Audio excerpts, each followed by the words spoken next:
BG86 on my table. The customer brought it in, the motor's locked up. So we are gonna take this apart and see what the failure is. We are not fixing this. I'm just gonna disassemble everything and tear it down. Just out of curiosity, the customer wanted to throw it away.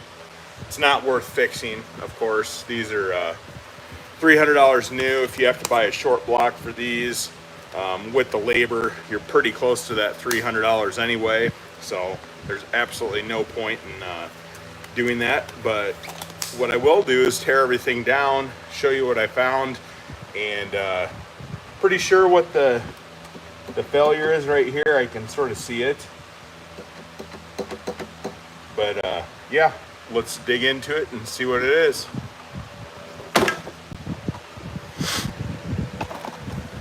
So if you look at this,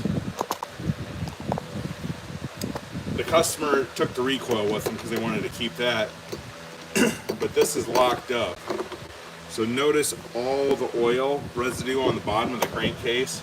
That's usually a major failure, but I do want to show you something else that I just noticed.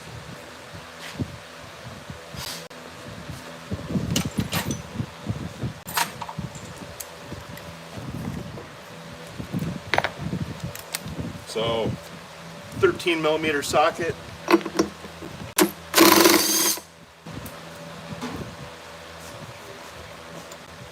This is how you take the flywheel off if you don't have a flywheel puller.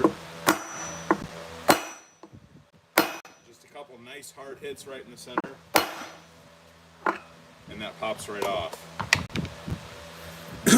So if you look right here, notice a little bit of metal missing on the fan wheel and some scrapes right there. And if you look right here, see that screw? That screw had come all the way out. It was enough to catch on that flywheel. So this was loose. It's rocking back and forth there. More than likely, this crank will turn now that I got that down. Let's just see out of curiosity.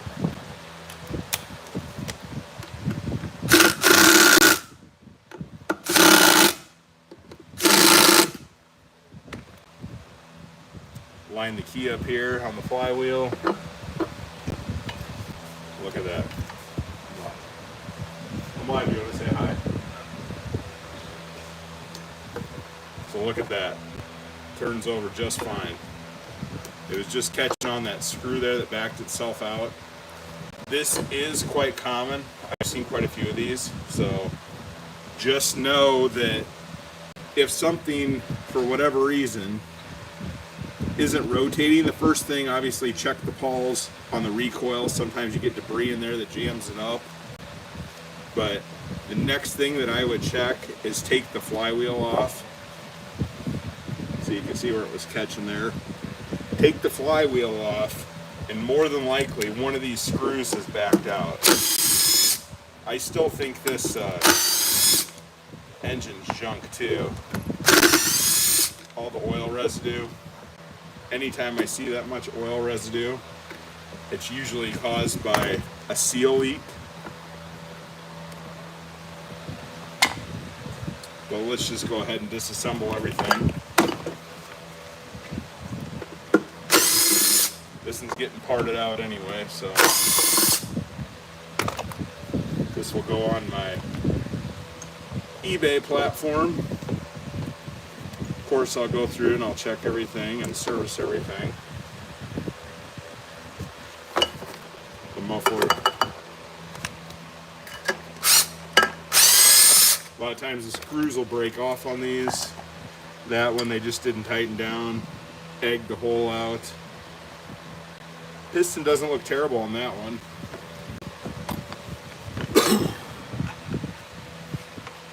Some parts don't really sell on eBay, so I got to go through and selectively pick out what I know sells.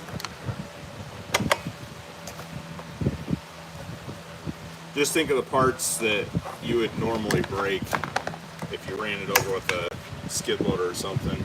That's going to be the stuff that sells on eBay pretty good.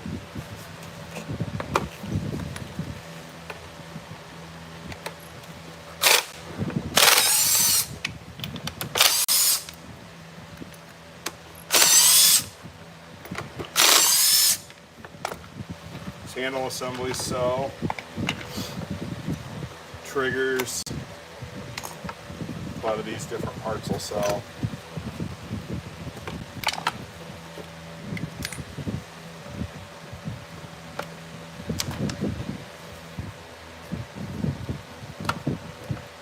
Just gonna pop that out.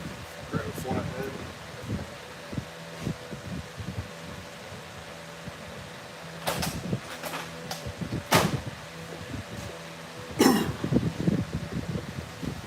Switches, of course, those go bad.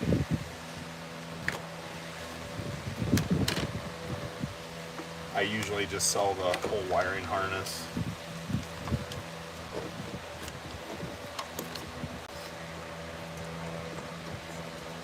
Except that one is complete junk.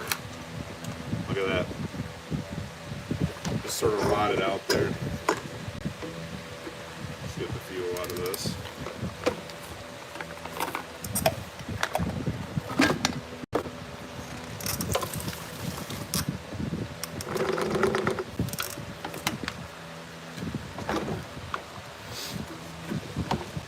Fuel lines popped off.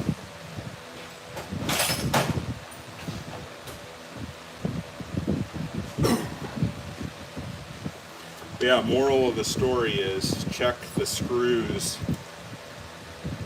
behind the engine, or behind the flywheel on the engine, on that mount, because they do frequently come off. That is just nasty.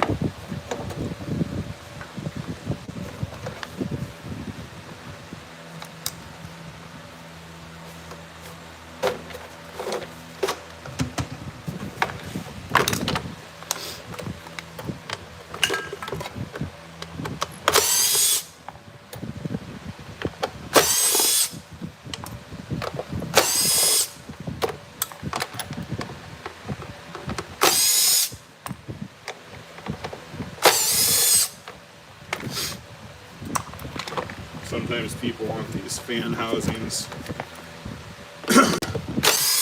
Just depends how good a shape they are. I mean, that's a little rough, but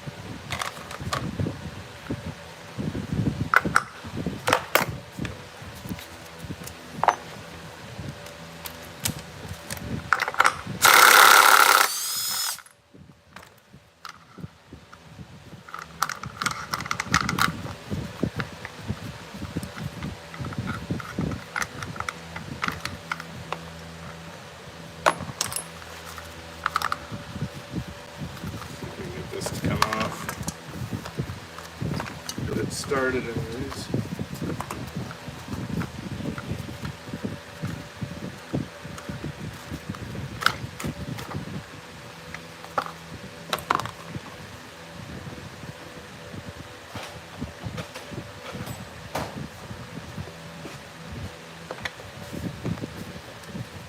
These bolts are really loose.